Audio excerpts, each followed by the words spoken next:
सही अल-बुखारी 135। रसूल अल्लाह सल्लल्लाहु अलैहि वसल्लम ने फरमाया कि जो शख्स हदस करे इसकी नमाज कबूल नहीं होती जब तक कि वो दोबारा वजू ना कर ले। हज़र मौत के एक शख्स ने पूछा कि हदस होना क्या है। आपने फरमाया कि पाखाना के मकाम से निकलने वाली आवाज वाली या बे आवाज वाली हुआ। सही अल-बुखारी 136 में एक मर्तबा अबू हरीरा रज़ी अल्लाह अन्हा के साथ मस्जिद की छत पर चढ़ा, तो आपने वज़ू किया और कहा कि मैंने रसूल अल्लाह सल्लल्लाहु अलैहि वसल्लम से सुना था कि आप सल्लल्लाहु अलैहि वसल्लम फरमा रहे थे कि मेरी उम्मत के लोग वज़ू के निशानात की वजह से क़यामत के दिन सफ़ेद पेशानी और सफ़ेद हाथ पाँव वालों की शक्ल में बुलाए जाएंगे। तो तुम में से जो कोई अपनी चमक बढ़ाना चाहता है तो वो बढ़ा ले, यानी वज़ू अच्छी तरह करे। सही अल-बुखारी 137। इन्होंने रसूल अल्लाह सल्लल्लाहु अलैहि वसल्लम से शिकायत की कि एक शख्स है जिसे ये ख्याल होता है कि नमाज में कोई चीज़, यानी हवा निकलती, मालूम हुई है। आप सल्लल्लाहु अलैहि वसल्लम ने फरमाया कि नमाज से ना फरे या ना मुड़े, जब तक आवाज ना सुने या बो ना पाए। सही अल-बुखारी 138। नबी करीम सल्लल्लाहु अलैहि वसल्लम सोए यहाँ तक कि आप सल्लल्लाहु अलैहि वसल्लम खर्राटे लेने लगे। फिर आप सल्लल्लाहु अलैहि वसल्लम ने नमाज पढ़ ली और कभी रावी ने यूं कहा कि आप सल्लल्लाहु अलैहि वसल्लम लेट गए। फिर खर्राटे लेने लगे। फिर आप सल्लल्लाहु अलैहि वसल्लम खड़े हुए, इसके बाद नमाज पढ़ ली। फिर सुफियान ने हमसे दूसरी मर्तबा यही हदीस बयान की इमरू से, इन्होंने करीब से, इन्होंने इब्न अब्बास रज़ी अल्लाह अन्हुमा से नकल किया कि वो कहते थे कि एक मर्तबा मैंने अपनी खाला उम्मुल मुमिनीन मैमूना रज़ी अल्लाह अन्हा के घर रात गुजारी, तो मैंने देखा कि रसूल अल्लाह सल्लल्लाहु अलैहि वसल्लम रात को उठे। जब थोड़ी रात बाकी रह गई, तो आप सल्लल्लाहु अलैहि वसल्लम ने उठकर एक लटके हुए मुश्किज़े से हल्का सा वज़ू किया। इमरू इसका हल्कापन और मामूली होना बयान करते थे और आप खड़े होकर नमाज पढ़ने लगे, तो मैंने भी उसी तरह वज़ू किया, जिस तरह आप सल्लल्लाहु अलैहि वसल्लम ने किया था। फिर अगर आपके बाएं तरफ खड़ा हो गया और कभी सुफियान ने अन यसारा की बजाय अन शुमाला का लफ्ज़ कहा, मतलब दोनों का एक ही है। फिर आप सल्लल्लाहु अलैहि वसल्लम ने मुझे फेर लिया और अपनी दाहिनी जानिब कर लिया। फिर नमाज पढ़ी जिस कदर अल्लाह को मंजूर था। फिर आप लेट गए और सो गए, हत्ता कि खर्राटों की आवाज़ आने लगी। फिर आपकी खिदमत में मोज़न हाजिर हुआ और उसने आपको नमाज की इत्तला दी।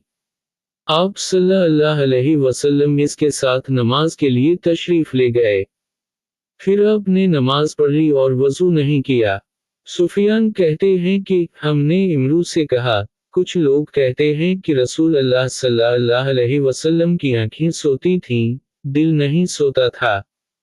इमरू ने कहा, मैंने उबैद बिन उमैर से सुना, वो कहते थे कि नबी अलैहिस्सलाम के ख्वाब भी वही होते हैं। फिर कुरान की ये आयत पढ़ी, मैं ख्वाब में देखता हूँ कि मैं तुझे ज़बह कर रहा हूँ। सही अल-बुखारी 139। रसूल अल्लाह सल्लल्लाहु अलैहि वसल्लम मैदान अरफात से वापस हुए। जब घाटी में पहुंचे तो आप सल्लल्लाहु अलैहि वसल्लम उतर गए। आप सल्लल्लाहु अलैहि वसल्लम ने पहले पेशाब किया, फिर वज़ू किया और खूब अच्छी तरह नहीं किया। तब मैंने कहा, या रसूल अल्लाह, नमाज का वक्त आ गया। आप सल्लल्लाहु अलैहि वसल्लम ने फरमाया, नमाज तुम्हारे आगे है, यानी मज़दलफ़ा चलकर पढ़ेंगे। जब मज़दलफ़ा में पहुंचे तो आपने खूब अच्छी तरह वज़ू किया, फिर जमात खड़ी की गई। आप सल्लल्लाहु अलैहि वसल्लम ने मग़रिब की नमाज पढ़ ली। फिर हर शख्स ने अपने ऊँट को अपनी जगह बैठाया। फिर इशा की जमात खड़ी की गई और आप सल्लल्लाहु अलैहि वसल्लम ने नमाज पढ़ी और उन दोनों नमाजों के दरमियान कोई नमाज नहीं पढ़ी। सही अल-बुखारी 140। एक मर्तबा इन्होंने, यानी इब्न अब्बास रज़ी अल्लाह अन्हुमा ने, वज़ू किया तो अपना चेहरा धोया, इस तरह के पहले पानी के एक चलो से कली की और नाक में पानी दिया।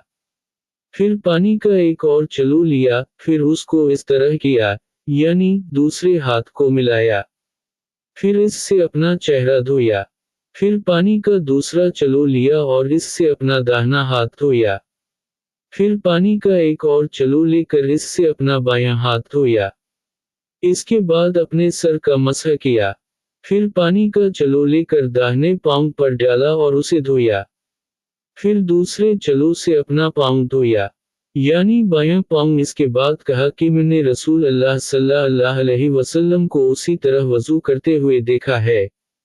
صحیح البخاری 141۔ آپ صلی اللہ علیہ وسلم نے فرمایا، جب تم میں سے کوئی اپنی بیوی سے جمع کرے تو کہے، بسم اللہ اللہم جنبنا الشیطان وجنب الشیطان ما رزقتنا، اللہ کے نام کے ساتھ شروع کرتا ہوں، اے اللہ ہمیں شیطان سے بچا اور شیطان کو اس چیز سے دور رکھ جو تو اس جمع کے نتیجے میں ہمیں عطا فرمائے۔ یہ دعا پڑھنے کے بعد جمع کرنے سے میاں بیوی کو جو اولاد ملے گی اسے شیطان نقصان نہیں پہنچا سکتا۔ صحیح البخاری 142۔ رسول اللہ صلی اللہ علیہ وسلم جب قضائے حاجت کے لیے بیت الخلاء میں داخل ہوتے تو یہ دعا پڑھتے، اللہم انی اعوذ بک من الخبث والخبائث، اے اللہ میں ناپاک جنوں اور ناپاک جنیوں سے تیری پناہ مانگتا ہوں۔ صحیح البخاری 143۔ نبی کریم صلی اللہ علیہ وسلم بیت الخلاء میں تشریف لے گئے۔ میں نے بیت الخلاء کے قریب آپ صلی اللہ علیہ وسلم کے لیے وضو کا پانی رکھ دیا۔ باہر نکل کر آپ صلی اللہ علیہ وسلم نے پوچھا یہ کس نے رکھا؟ جب آپ صلی اللہ علیہ وسلم کو بتلایا گیا تو آپ نے میرے لیے دعا کی اور فرمایا، اللہم فقہ فی الدین، اے اللہ اس کو دین کی سمجھ عطا فرمائیو۔ صحیح البخاری 144۔ رسول اللہ صلی اللہ علیہ وسلم نے فرمایا کہ جب تم میں سے کوئی بیت الخلاء میں جائے تو قبلہ کی طرف منہ کرے، نہ اس کی طرف پشت کرے، بلکہ مشرق کی طرف منہ کر لو یا مغرب کی طرف۔